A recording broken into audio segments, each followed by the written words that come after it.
Bura ailenizin şeklini çəkəcəksiniz və mənə göstərəcəksiniz. Ailəmin şeklini.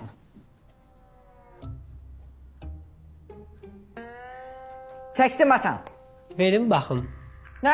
Ay yox hala, mən ailəmin şəklini səni göstərənmərəm hala. Mən onu görməsəm, təbii ki, bu psixoloji işimiz düz getməz. Mən baxmalıyam şəkilə. Bildim, bu mənim simyamın şəkildir. Yox, yox, mən bunu göstərənmərəm. Verməlisiniz, baxmalıyam. Sonra sizə kömək edək. Onda gözlüyüm, bir dənə mamanın əyninə paltar giyindirim, gözlə. Gələ, giyindi. Burada tək ananızın şəkli var. Bəs atanızın, sizin şəkliniz hanı? Belə deyim də, atam çıxıb gedib o vaxtdan. Mən də orada yoxam, çünki bütün günü söhbətdəyəm. Yəni, vaxtım olmur da, ona görə yoxam orada. Mən onda sizə şəkillər göstərəcəm. Gördüyünüz şəkilləri mənə bir-bir deyərsiniz. Şəkillər? Burada nə görəm onu deməliyəm. Bəli, nə görürsə deməlisiniz. Deməli, mən burada görürəm ki, pijama giyinmiş, əlində təsbih Uludağ canavarı. Belə gördünüz. Bəs burada nə görürsünüz? Burada da görürəm ki, tində oturub kitab oxuyan kitabxana siçanı. Belə görürsünüz. Bəli. Bəs üçüncü şəklimizdə nə görürsünüz? Balali. Balali deyil, meyxanası. Qoca Çita. Balali də Balali, bizim Balali.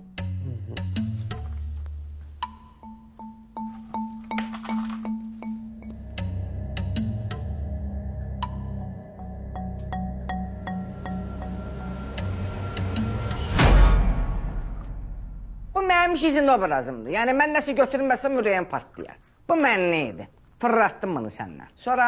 Mənə uşaqlıqda yaşadığınız travmalar haqqında danışın və mən onu bilim. Qardaşım, lazımdır ürəyi. Sən buna dözə bilmərsən. Yox, danışın, dözəcəm. Atam, özün düdün ha. Bəli. Danışıram. Deməli, uşaqlıqda mən...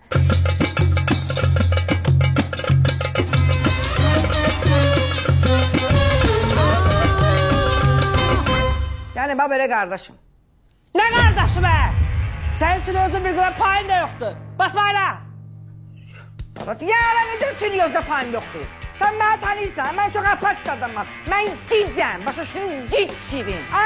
Sən mənə dişdən çıxanda gözləyir ki, bir dənə probka boşalsın. Bir də gözləyirlər ki, mən təzə evə gedim. Birdən kimməsə ilişərəm, ayağa dolaşaram, başa şunu soxaram ona. Sonra yoxsa sana bir qalayaram, cızaram ha səni ya, deşik eləyərəm. Bildin ala?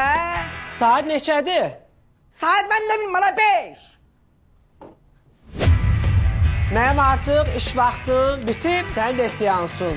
Yer get. Ala, nə geri get ala? Ben bunu belə qoymayacağım. Biz yenə görüşəcəyik, bildin? Yenə. Onun bitasına bax, məni bitənlə qorxud. Ala, bitaları görmüşəm mən. Ve burala.